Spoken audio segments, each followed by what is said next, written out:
mpembozi gwe abantu abakola omulimu ng'ogwange kino ndooza kigende eri mmwe bali mu music industry abakola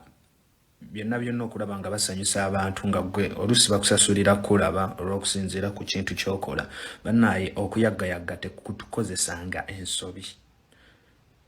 Yes, tumanyi bitalo nnyo ebya mamawo, bitalo eby'ekivulu,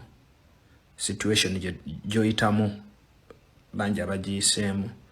naye ate tebeeweebudde nga bwe weeweebuula. Ebintu ebimu bibeera ng'ebyokusaaga nti abantu nga ffe twandibadde oluusi tuvaayo ne tubyogerako naye tusirika olwa generation ng'olabaya naye ate waliwo ekisukka kati tayito nga zino tezirina fuluma naye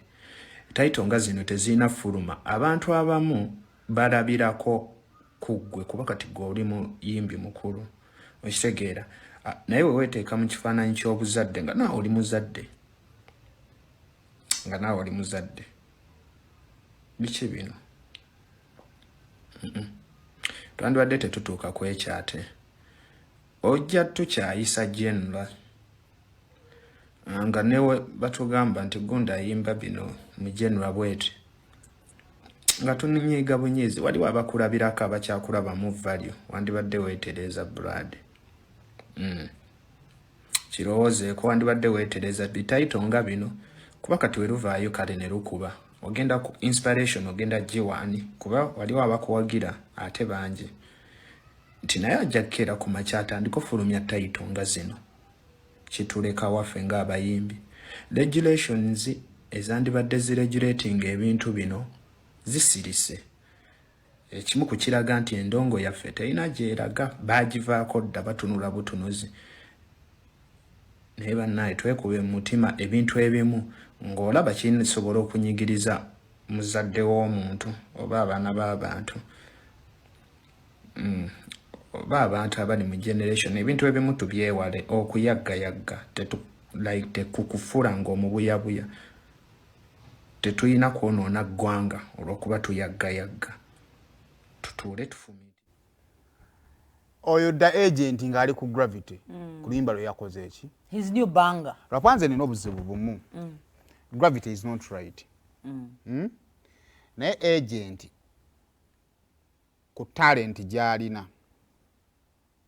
si ye muntu omutuufu okuwabula Gravity lwa nsonga emu kireetera abantu okutandika okulowooza nti agent akoopiitinga oba ontegeera Gravity takyakuba hip hop kati hip hop yasigala awo lowooza Fefe Busi yagezaako akolako kyakoze kati Fefe gundi ajjira mu gundi ya oli rapa muki nono takyali ki rapa and I'm not saying that Gravity is right. Gravity mufu ebitundu 200 ku buli 100 amaina abadde scrolling am TikTok nenga ku TikTok naye yennyini nga kati ng'ayimba mu luyimba lwe nenga ajjeko comment section ne maana yaye yennyini oba ntegedde bulungi naye nze kyessaagala ye the agent okumala obudde bwe oyogereramu okugezaako okweteeka mu line ne Gravity because they will not compete. Agent kirasi ndala when it comes to rapping oba ontegeera kati wekijja nga waliwo rapa munnaasobezza teyandibadde Gravity then to Gravity nze omuntu yali akozeeko ekintu ekirungi mujjukiza kintu kiki Gravity gwe wayimba wiina nakuba kabuna mawanga Gravity gwe wakuba ki kyovala nti saa zino zonna ennyimba ozikubye n'omaliza n'olimba lwaki lwa wiina kitegeezo kijja kusigala kituufu nti no wiina ajja sigala waaki bwe bapisigwa wali nanyini peni ddemu onoonye nanyini peni ekyokubiri okwemula kubadde okuva mu baakadongo kamu nesinga okwo paka nakati tukyanoonya sebatera nze njawulo wennaafuna bano wano sebata njala mubuuza ddole y'omwana awemula atya kuba ye bagamba waabuwemu ninze akyannemye paka nakati buli communicator bwayagala okugoyinga below the belt omwana omuto n'ategeera nti n'ogoyinze below the belt oba muwemuze mu ssiru okuwemula olina okuwemula ng'omukulu afuna ekyobuwemu omuto afuna kitegeeza nti obumu kirina kuba kigambo nga kirina amakulu ag'okungulu n'ag'omuki Zex yayogera obubinika omwana omuto yafuna keto omuntu omukulu yajja mu kyakola ki okwemula we kwandibadde naye nze kunze the agent kyayogerako kituufu naye nze siri comfortable okulaba the agent buli kaseera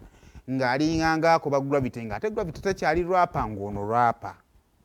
nze kyo kwata ku remote yo sigala ku BBS Telefina tukuwa otambula mu basala